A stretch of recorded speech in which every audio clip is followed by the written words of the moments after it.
é Penélope de Carvalho e estamos lendo o livro Sua Força Interior, do autor Dr. Joseph Murphy. Capítulo 10. Os poderes espirituais que você pode aplicar. Nosso grupo chegou a Honolulu e todos ficaram deliciados em pisarem novamente em território dos Estados Unidos. Para muitos do grupo, era a quinta ou sexta visita ao Havaí.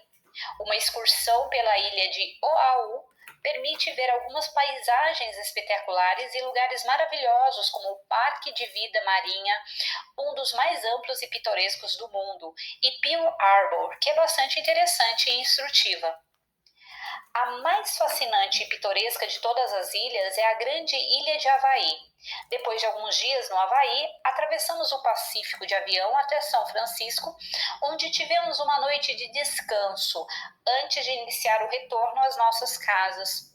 Minha residência é 32422H San Amadeo, Laguna Hills, Califórnia, 92653. Uma mensagem espiritual. Durante a minha primeira semana como residente de Leisure World, o mundo do lazer, fui procurado por um homem que me pediu para interpretar um sonho que considerava extremamente importante. Há 3 noites consecutivas que tinha o que se chama de sonho recorrente, o que é muito importante, pois na verdade está lhe dizendo: pare, olhe e escute. Um homem lhe aparecera no sonho dizendo: esta é a terceira vez que venho ter convosco. Por boca de 2 ou 3 testemunhas, toda a questão será resolvida. Essas palavras são de 2 Coríntios, capítulo 13, versículo 2. Examinai-vos a vós mesmos se realmente estáis na fé. Provai-vos a vós mesmos ou não reconheceis que Jesus Cristo está em vós. Se não é que já estás reprovado. 2 Coríntios, capítulo 3, versículo 15. Aperfeiçoai-vos, consolai-vos, sede do mesmo parecer. Vivei em paz, e o Deus de amor e de paz estará convosco. 2 Coríntios, capítulo 13, versículo 11. O homem era estudioso da Bíblia, e o subconsciente reagiu ao problema sob a forma de versículos de Coríntios, que possuíam um significado profundo para ele. Na correta interpretação esotérica ou oculta da Bíblia, deve-se compreender que os princípios são personificados como pessoas, a fim de tornar a descrição e a interação mais vívidas e convincentes. O significado da terceira visita, referida por Paulo e as 2 ou 3 testemunhas, só pode ser explicado quando compreendemos que pessoas, nomes, lugares, jornadas e eventos são símbolos de mudanças em nossa mente. Paulo significa o pequeno Cristo, ou o homem despertando para o poder de Deus dentro dele. Ele faz 3 visitas e está dizendo ao homem o que fazer. A primeira visita é uma concepção ou desejo, uma ideia em sua mente. Ele desenvolvera uma invenção que estava tentando promover, mas fora rejeitado por diversas companhias e indústrias locais. Estava em dúvida sobre o resultado eventual e sentiu um medo de rejeição profundamente arraigado. Expliquei que a primeira providência era compreender que sua ideia era boa e dispensar-lhe a atenção devida, sabendo que a presença infinita que lhe dera a ideia iria também revelar o plano perfeito para desenvolvê-la. Além disso, devia imaginar todas as noites antes de dormir a esposa a dar-lhe os parabéns pela aceitação da invenção. Para ser preciso, ele devia imaginar o final feliz, a solução divina. No seu caso, uma das melhores técnicas era entrar num estado sonolento em que há um afloramento da mente subconsciente. Depois ouvir a esposa dar-lhe os parabéns pela aceitação da invenção. Nesse estado subjetivo e passivo, ele está efetivamente impregnando a mente subconsciente. Na repetição do processo, a ideia é gradativamente absorvida pelo subconsciente e se torna uma convicção. Seguem-se inevitavelmente os resultados Esse é o estágio da segunda testemunha, em que você começa a sentir a possível realização do desejo. A terceira visita significa que a terceira testemunha ainda está para aparecer, representando a manifestação exterior depois de um sentimento de convicção interior de vitória. A explicação deixou-o satisfeito. Cerca de uma semana depois, ele encontrou um cientista japonês numa reunião social. O japonês estava ligado a uma grande organização. Houve um acordo para a compra de invenção com o pagamento de royalties, um resultado plenamente satisfatório para ele. O significado interior de Jesus Cristo. Paulo diz: ou não reconheceis que Jesus Cristo está em vós? Se não é, que já estás reprovados. Segundo Coríntios, capítulo 13, versículo 5. O significado interior é o seguinte: um dos significados de Jesus ou Josué é eu sou, Jesus. O significado interior de Cristo é a presença de Deus em vós. Em termos simbólicos, o que Paulo está dizendo é que Jesus Cristo significa que seu próprio eu sou é a presença e poder de Deus em você. Em termos psicológicos, você é Jesus Cristo em ação quando suas mentes consciente e subconsciente sincronizam e concordam nas verdades eternas da vida. Sua prece é sempre respondida quando não há mais qualquer contestação em seu cérebro e coração. Quando o cérebro e o coração concordam e se unem em harmonia, o par casado produz a alegria da prece atendida. Você não é mais um reprovado, porque sabe que a solução para todos os problemas está em você. Daqui por diante, não reconhece outro poder que não o Espírito vivo todo-poderoso dentro de você. Jesus, mente consciente iluminada, assume o Cristo, sabedoria do subconsciente, e plenamente integrado, torna-se Jesus Cristo, o homem ideal. Una-se com o infinito.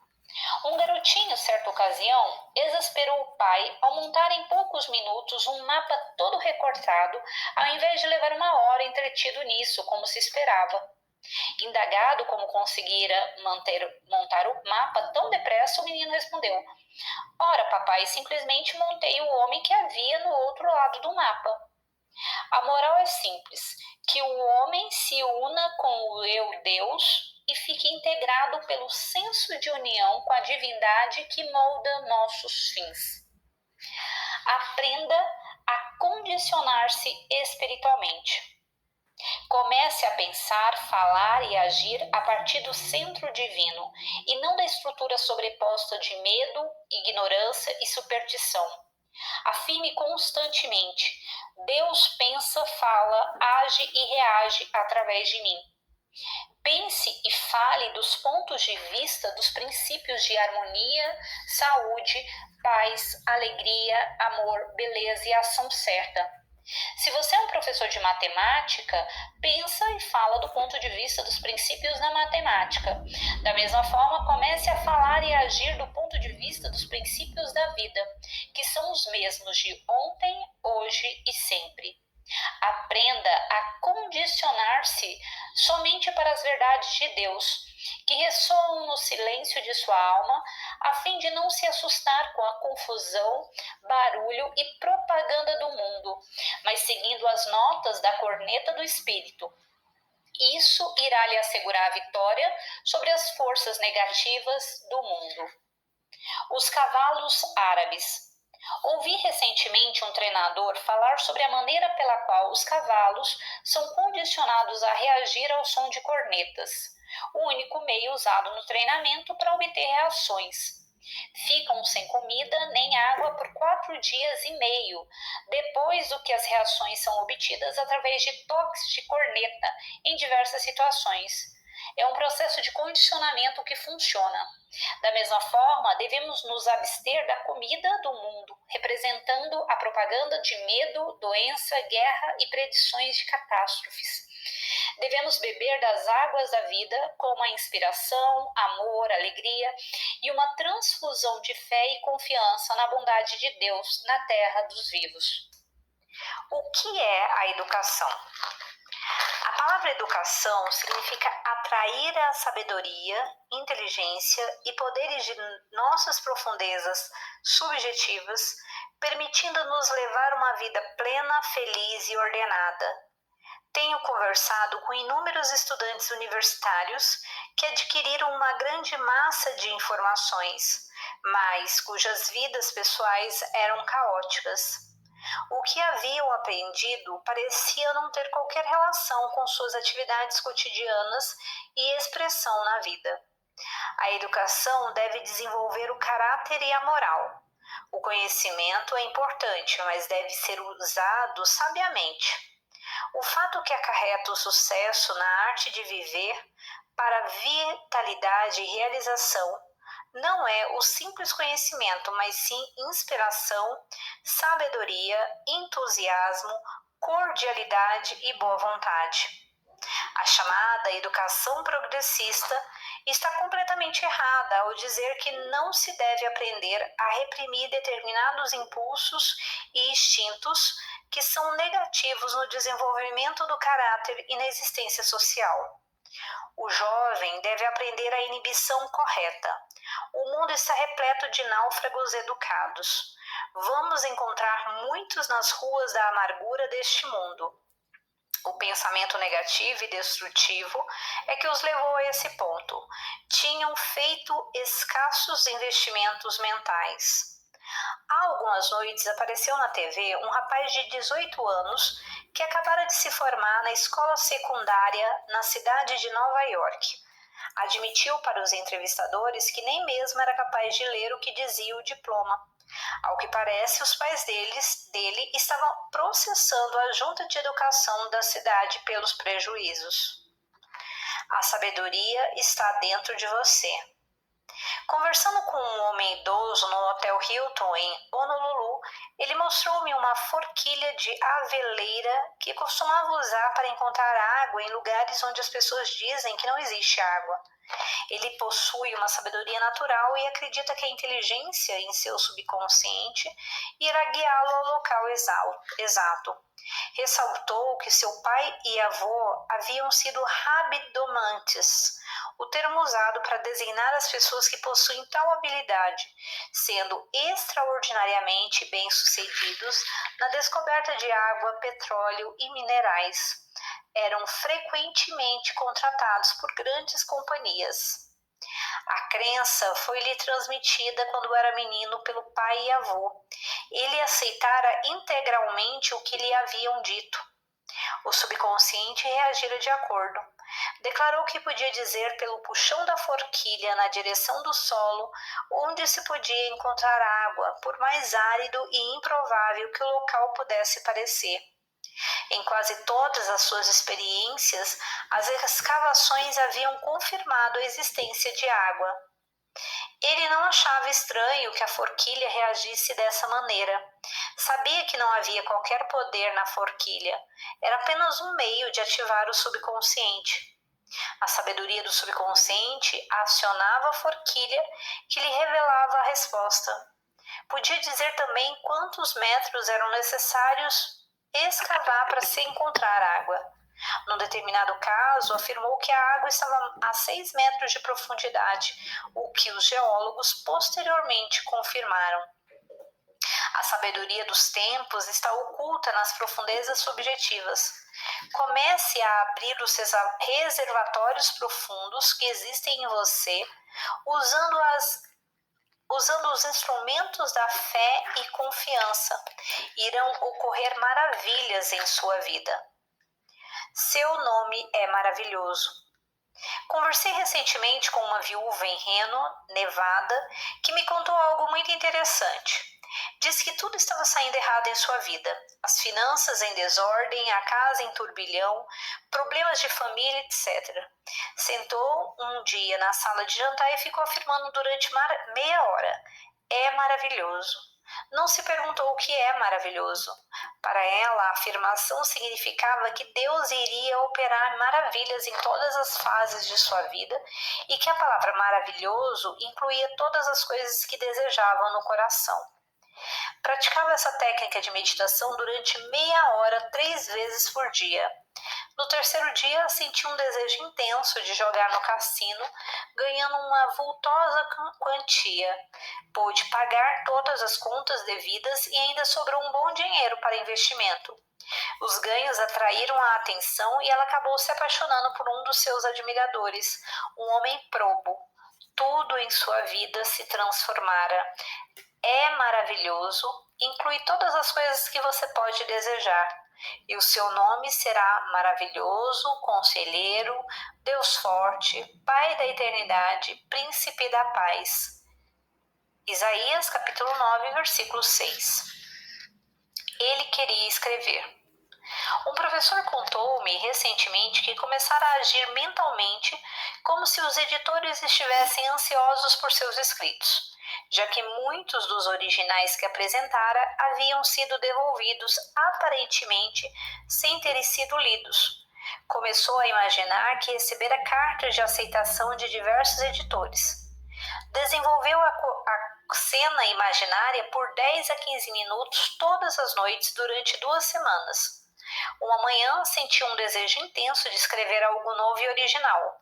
Ao concluir, enviou para um dos editores que anteriormente rejeitara seus escritos, sendo prontamente aceito para publicação. Como assumira que possuía o talento necessário, o subconsciente lhe proporcionara a capacidade indispensável e o material para se tornar um bom escritor. E sabia que a disposição do editor de aceitar seus escritos era prova de sua faculdade interior de criar. Como ele ganhou a promoção? Um jovem vendedor que leu um dos meus livros, O Poder do Subconsciente, disse que todas as noites se mantinha em total imobilidade física, quase em estado sonolento.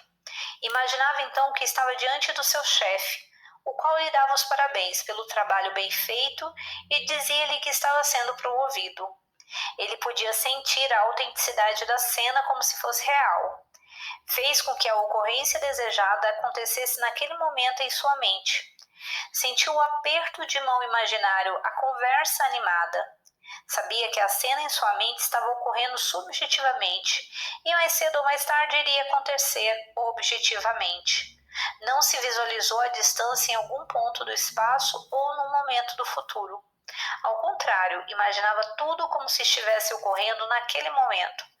Lembre-se de que o acontecimento futuro é uma realidade agora, nos níveis superiores da sua mente. Não veja a si mesmo como se estivesse numa tela de cinema. Ao contrário, sinta que a ação está ocorrendo aqui e agora. O jovem vendedor imaginou o chefe à sua frente e sentiu a realidade do aperto de mão imaginário. Esse é o caminho para o sucesso. Como rezar por outro? Se outra pessoa lhe pedir que reze por ela, seja por se julgar doente, por estar na miséria ou ter qualquer outro problema, tire essas ideias de sua mente. Não use palavras de negativa, mas afirme e acredite que a pessoa está agora experimentando o que deseja ser. Está agora possuindo o que deseja possuir. Em outras palavras, imagine-a em sua mente como deveria ser, sabendo que a ação de Deus está ocorrendo em sua vida. Perdoe-a dessa maneira. Mude o seu conceito a respeito dela. O esquecimento é perdão completo. Se não esquecer a aflição e o problema da pessoa, não a terá perdoado. Você perdoa quando esquece. Se lembra do que uma pessoa fez ao vê-la ou pensar nela, então não a perdoou. O perdão é esquecimento. Você não pode dar nada a Deus. A ideia de sacrifício está baseada em dar alguma coisa a Deus, seu eu superior.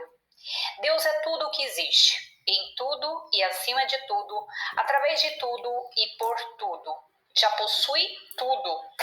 Por que o homem deveria sacrificar cordeiros, novilhos, pombos, etc., como se Deus fosse um monstro canibalesco que precisasse ser apaziguado? Alguns tentam barganhar com Deus dizendo: Se Deus curar meu filho, deixarei de beber. Tudo isso é um absurdo total. Deus é a presença e o poder impessoal, animando todas as coisas. A ideia de sacrifício é um resquício dos tempos da selva, quando os povos primitivos tentavam apaziguar Deus, sacrificando animais e até mesmo crianças. Não se pode dar a Deus. Eu sou em você. Qualquer outra coisa que não reconhecimento, louvor e graças. Você deve sacrificar ou renunciar às falsas crenças, medos, dúvidas e outros conceitos negativos. Leia o Salmo 100. Terá então a maneira certa de ir ao encontro do infinito. Muitas pessoas que querem uma cura, por exemplo, imaginam que estão falando com seu eu superior e afirmam: Obrigado, Pai, por minha cura milagrosa. Repetem a frase silenciosamente, vezes sem conta, até ficarem num estado de gratidão absoluto. Ao persistirem, elevam-se o bastante na consciência para alcançarem um nível de aceitação. Assim, a mente subconsciente reage à convicção. Cada homem atende à sua própria prece. A cura pelos manuais. Há uma grande diferença entre o médico que trabalha sob um estado de graça e o que se guia simplesmente pelos manuais. É a consciência de amor que cura e recupera a alma. Não são muitos os médicos que trabalham como Phineas Kimby, que em 1847 enfrentava todos os desafios e todos os tipos de doenças sem a menor hesitação. Era capaz de deter imediatamente tudo o que seus trêmulos pacientes receavam que fosse lhe acontecer. Ele tirava das mentes das pessoas a noção de um Deus punitivo e percebia com excepcional clarividência a causa de seus males. Operava de um alto nível da consciência de Deus, produzia uma indução eletrônica de graça, fé e coragem nos pacientes, que recebiam bênçãos, curas e muitos dons do Espírito. Quer estejamos lidando com médicos, psicólogos ou curadores, sempre há lugar para isso. Os dois cientistas. Um dos nossos cientistas disse que a ciência não precisava de um Deus, já que podia reduzir o homem a uma massa de elementos químicos e água no valor de $1,50, colocando todo o conteúdo num tubo de ensaio. Mas um químico chinês prontamente reagiu, declarando que somente Deus podia tirar o homem do tubo de ensaio e juntá-lo novamente num todo, o que foi uma boa resposta. Que traje você usa? Vamos ler no Salmo 100. Servi ao Senhor com alegria, apresentai-vos diante dele com cântico e nos seus átrios com hinos de louvor. Rendei-lhe graças e bendizei-lhe o nome. Salmos 100, versículo 2 a 4. O traje que você usa ao rezar deve ser o da confiança, louvor e graças. Essa é a disposição ou traje apropriado. Deve ser receptivo, com a mente aberta, pronta para receber todas as bênçãos que lhe foram concedidas desde o princípio dos tempos. Desde o princípio dos tempos. Todas as coisas estarão prontas se a mente estiver. Em todas as noites de sua vida, ao ir dormir, está se apresentando diante do Rei dos Reis, o Senhor dos Senhores, o Espírito vivo todo-poderoso, a presença de Deus em você. Se apresentar diante de um rei humano como servo, receberá as funções de servo ou escravo, conforme o caso. Se apresentar diante do rei de qualquer país com as estrelas de general, receberá uma função correspondente. Se você é chamado à presença de alguma pessoa preeminente, por exemplo, vai se apresentar com as suas melhores roupas.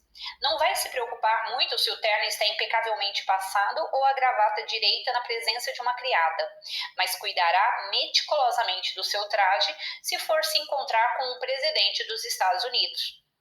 Você visita o Rei dos Reis, espiritualmente falando, todas as noites ao cair no sono profundo. Use o traje do amor, paz, boa vontade e esperança. Use o traje da fé e certeza de que a natureza da inteligência infinita responde quando você a chama. Nunca vá dormir usando o traje da depressão, raiva, ressentimento ou autocondenação. Nesse caso, o seu traje estará cheio de buracos, poluído, sujo, na medida em que o subconsciente sempre amplia o que nele se deposita, você estará gerando mais problemas para si próprio. Limpe a sua mente antes de dormir. Perdoe a si mesmo e a todos os outros e vai ao encontro de Deus com uma canção de louvor no coração. Deus lhe dará uma bênção tão abundante que não haverá espaço suficiente para recebê-la. Seu último pensamento, antes de dormir, ficará gravado na mente subconsciente, o livro da vida, que registra tudo o que você sente e acredita. Deus é amor absoluto e concede tudo o que você pedir e sentir ser verdadeiro. Deus é impessoal, porque o Senhor é bom, a sua misericórdia dura para sempre e a sua verdade de geração em geração. Salmos 100, versículo 5. Bom, finalizamos aqui o capítulo 10 e no próximo áudio iniciaremos o capítulo 11. Até mais, tchau, tchau!